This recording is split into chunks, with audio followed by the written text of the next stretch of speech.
In this example, we are looking at the accounting for the admission of a new partner and also recording a bonus.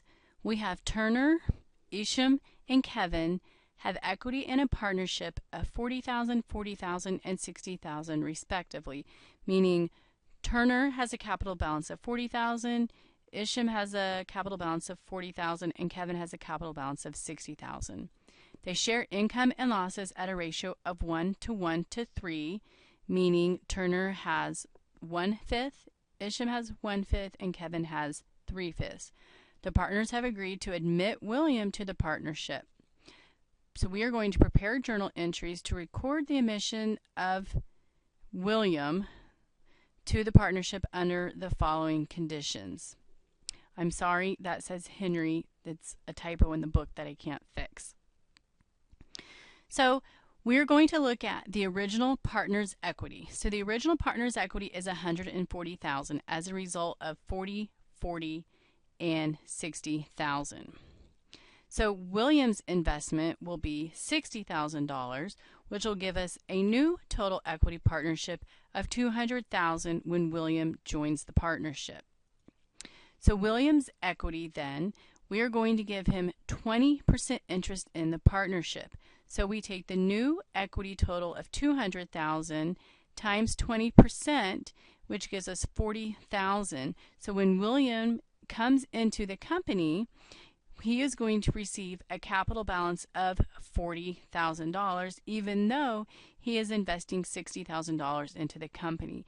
This is what we call a bonus to the original partners. So in this situation, Williams feels like he is joining a great partnership and is willing to invest $60,000 in order to obtain only a 20% interest, leaving him a capital investment of $40,000. So we subtract William's investment, and like I mentioned, $20,000 will go as a bonus to the partners. But then we have to determine how will that $20,000 be split up as a bonus to the partners. And it is going to be based on the original ratio of 1 to 1 to 3. So Turner is 1/5, so he will get 1/5 of the $20,000 as an increase because it's a bonus to his capital account, so he will get $40,000.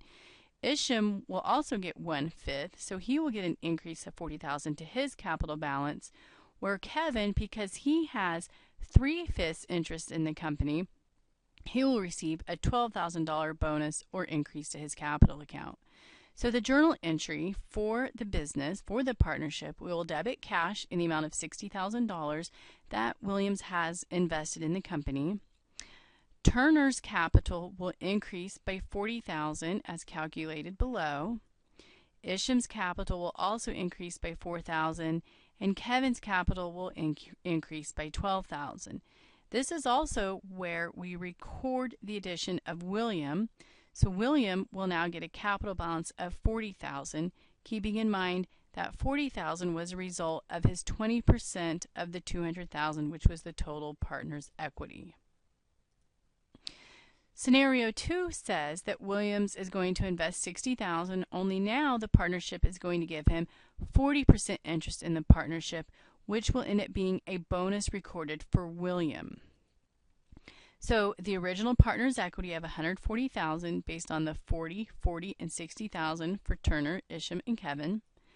Williams' investment of $60,000 gives us a total equity of the new partnership, including all four gentlemen, of $200,000. So now we're going to calculate what percentage William will receive. So of the new partnership equity, William will receive 40% interest, which means his capital balance will increase by $80,000. So we take into account that we're going to give him a capital balance of $80,000, but he only invested $60,000, which leaves us a deficit of $20,000. A bonus for William, but that $20,000 has to come from somewhere. So that $20,000 will come for the original three partners based on the ratio of 1 to 1 to 3. So Turner will then give up 1/5 of the $20,000 bonus. So he will have his capital account balance decreased by $4,000, essentially giving it to Williams. Isham will be the same, and Kevin in this scenario, because he has a greater partnership investment, he will give 3/5 of the $20,000 bonus, or $12,000, to Williams. So the original partners must have thought it worthwhile and needed Williams as a partnership, that they were willing to forego some of their capital balances. So for the journal entry, we will debit cash for the $60,000 that Williams brought to the partnership, and then we also have to debit each of their capital accounts based on the ratios of 1 to 1 to 3. So we will decrease Turner by $4,000, Isham by $4,000, and Kevin by $12,000, because that's where the $20,000 is going to go in order to give Williams a capital balance of $80,000.